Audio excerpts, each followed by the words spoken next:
আসসালামু আলাইকুম, welcome to Salma's kitchen. আজকে আমি মগজ ভুনা করব।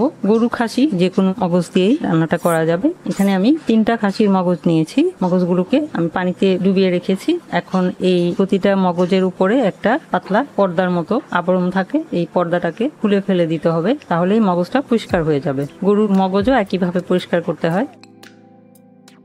মগজটাকে আমি পরিষ্কার করে নিলাম। এখন এটাকে অন্য একটা পাত্রে নিয়ে নিব।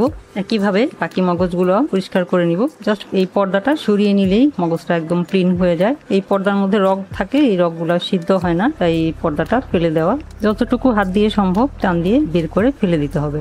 2টা মগজ আমি পরিষ্কার করে নিলাম। এভাবে একইভাবে আরেকটাও পরিষ্কার করে নিব। 3টা খাসির মগজে আমি পরিষ্কার করে নিলাম উপরের পর্দাটা। এখন এই মগজগুলোকে কেটে নিব। চাইলে বটি দিয়েও কেটে নেওয়া যায়, অথবা চাইলে হাত দিয়েও ছিঁড়ে নেওয়া যায়। এর মধ্যে যদি কোনো পর্দা পাওয়া যায় এগুলো বাদ দিয়ে দিতে হবে। যেরকম সাইজ খুশি সেরকম সাইজ করেই কেটে নেওয়া যায়। সবকটা মগজে আমি টুকরো করে কেটে নিলাম। এবারে চলে যাব চুলায় রান্নাটা শুরু করতে। কড়াইতে দিয়ে দিব 3 টেবিল চামচ পরিমাণ রান্নার তেল। মগজ রান্না করতে খুব বেশি তেলের দরকার হয় না, অল্প তেলেই রান্নাটা করা যায়। তেলটা এবার গরম করে নিব ভালো করে। তেল গরম হয়ে গেলে দিয়ে দিব 2টি তেজপাতা 2 টুকরা করে ছিঁড়ে, 2 টুকরো দারচিনি এইটুক পরিমাণ, 4টি এলাচি এবং 4টি লবঙ্গ। এবার 30 সেকেন্ড অপেক্ষা করব গরম মশলায় ফোড়ন আসা পর্যন্ত। 30 সেকেন্ড পর গরম মশলায় ফোড়ন এসে গেলে দিয়ে দিব 1 কাপ পরিমাণ পেঁয়াজ কুচি। পেঁয়াজ কুচিটাকে হালকা লাল করে ভেজে নিব। পেঁয়াজ কুচি হালকা লাল হয়ে গেলে এ পর্যায়ে দিয়ে দিব 1 চা চামচ পরিমাণ আদা এবং রসুন বাটা। আদা রসুন বাটাটা দিয়ে 2 মিনিটের মতো ভেজে নিব, যাতে আদা রসুন বাটার কাঁচা গন্ধটা চলে যায়।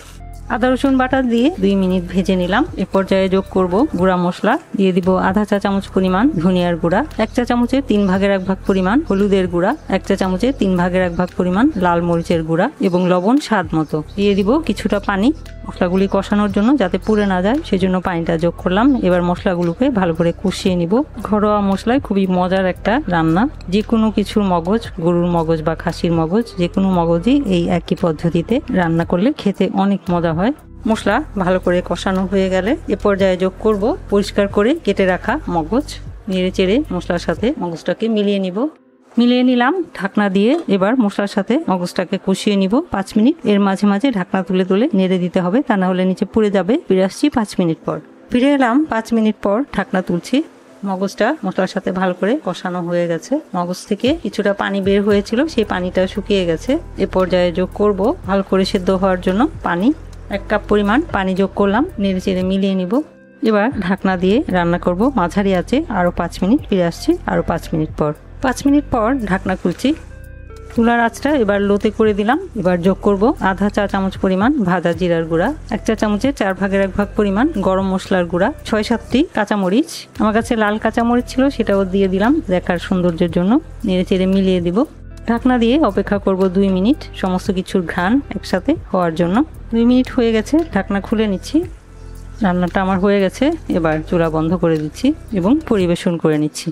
তৈরি হয়ে গেল খুবই মজার মগজ ভুনা। আসছে কোরবানিতে, আপনারা চাইলে গরু বা খাসির যে কোনো মগজ এইভাবে রান্না করে খেয়ে দেখবেন। আশা করছি খুবই ভালো লাগবে। মগজ তো এমনিতেই অনেক মজা রান্না করে খেতে, এভাবে রান্না করলেও কিন্তু খেতে আরো বেশি মজা লাগে। তো আশা করছি মগজ ভুনার এই রেসিপিটা আপনারা আসছে কোরবানিতে ট্রাই করবেন। আশা করছি ভালো লাগবে। ভিডিওটি দেখার জন্য এবং এতক্ষণ সাথে থাকার জন্য অসংখ্য ধন্যবাদ। সবাই খুব ভালো থাকবেন। আমার আর আমার পরিবারের জন্য দোয়া করবেন। আল্লাহ হাফেজ।